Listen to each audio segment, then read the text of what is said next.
জাবেদ ভাইয়ের যে বিষয়টি ছিল, তিনি এতটাই ব্যক্তিত্ব সম্পন্ন একজন মানুষ ছিল, উনি এতটাই রুচিশীল একজন মানুষ ছিল যে আজও অবধি আমি জাবেদ ভাইয়ের আমার এই ক্ষুদ্র পরিসরের যাত্রায় আমি জাবেদ ভাইকে নিয়ে কোনো নেগেটিভ কোনো কথা কিংবা গল্প, কারণ আমাদের ইন্ডাস্ট্রিতে কাজের ক্ষেত্র ধরে অনেক নেগেটিভ বিষয় থাকে, পজিটিভ বিষয় থাকে, কিন্তু টোটালি পজিটিভ একটি বিষয় সবসময় কাজ করেছে। আরেকটি বিষয় বলবো যে ন্যাশনাল অ্যাওয়ার্ড নিয়ে আমার একটা বিষয় রয়েছে, যে ইস্যুটি নিয়ে ন্যাশনাল অ্যাওয়ার্ড কিংবা হচ্ছে যে যেটাকে কি বলে আরেকটা না ন্যাশনাল অ্যাওয়ার্ড লাইফ টাইম আজীবন যে সম্মাননা, এই বিষয়টি আমরা গত 1 বছর আগে আমি আজকে আপনাদের মাধ্যমে সরকারকে অবগত করতে চাই। আজকে আপনাদের মাধ্যমে সরকারকে অবগত করে জাবেদ ভাইকে সামনে রেখে আমি একটি জিনিস অবগত করতে চাই, যেটি হচ্ছে যে জাবেদ ভাইয়ের ওনার লাইফ টাইম একটা অ্যাওয়ার্ড পাওয়ার একটি স্বপ্ন ছিল দীর্ঘদিনের, যেই স্বপ্নটি তার পূরণ হয়নি।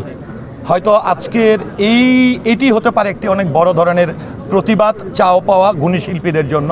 গত 1 বছর আগে যখন জাবেদ ভাই অসুস্থ হয়, এরকম মৃত্যুর গুঞ্জন ছড়ায়, তখন ভাবির সঙ্গে আমার কথা হচ্ছিল যে জাবেদ ভাইয়ের আসলে শেষ ইচ্ছাটা কী।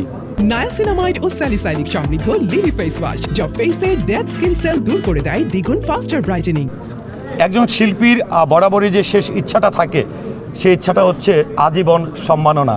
জাবেদ ভাইয়ের হাত ধরে বাংলা চলচ্চিত্রের অনেক বড় বড় গুণী শিল্পী তৈরি হয়েছে, অনেক বড় বড় নৃত্যশিল্পী তৈরি হয়েছে, কিন্তু যিনি সৃষ্টি করেছেন, যিনি এই ইন্ডাস্ট্রিকে দিয়েছে, এই দেশকে দিয়েছে, এই দেশের ইন্ডাস্ট্রিকে দিয়েছে, সেই মানুষটি এই রাষ্ট্রের কাছে কিছু পেল না, এটা অনেক বড় আক্ষেপ।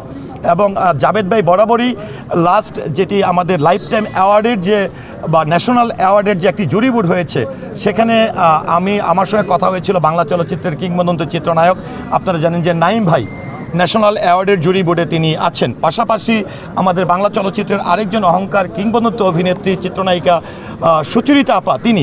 এবং আমার জানা মতে গভর্নমেন্টের কাছে এই প্রস্তাবটি নাঈম ভাই এবং সুচরিতা আপা, কারণ তারা এই প্রস্তাবটি রেখেছিল যে কোনোভাবে, যেহেতু একদমই সংকটাপন্ন অবস্থার মধ্য দিয়ে জাবেদ ভাইয়ের সময়গুলো অতিবাহিত হচ্ছে, সেখানে ওনাকে ন্যাশনাল অ্যাওয়ার্ড কিংবা আজীবন সম্মাননাটা দেওয়া যায় কিনা। কিন্তু দুঃখের বিষয়, 1 বছর হয়ে গেল, আমরা হারালাম আব্দুল লতিফ বাচ্চু সাহেব, বাংলাদেশ সিনেমাটোগ্রাফার অ্যাসোসিয়েশনের প্রেসিডেন্ট। আজকে আমরা জাবেদ ভাইকে হারালাম।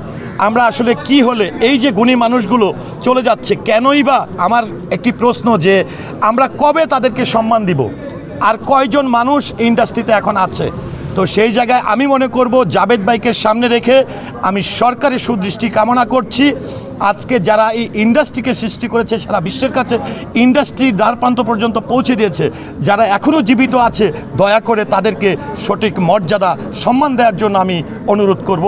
তাহলে এই বাংলা চলচ্চিত্র সম্মানিত হবে। যারা এখানে অনেক কিছু দিয়েছেন, যারা সৃষ্টি করেছেন, তারা সম্মানিত হয়ে পৃথিবী ত্যাগ করতে পারবে। নায়াসিনামাইড ও স্যালিসাইলিক সমৃদ্ধ লিলি ফেস ওয়াশ, যা ফেসের ডেড স্কিন সেল দূর করে দেয় দ্বিগুণ ফাস্টার ব্রাইটেনিং।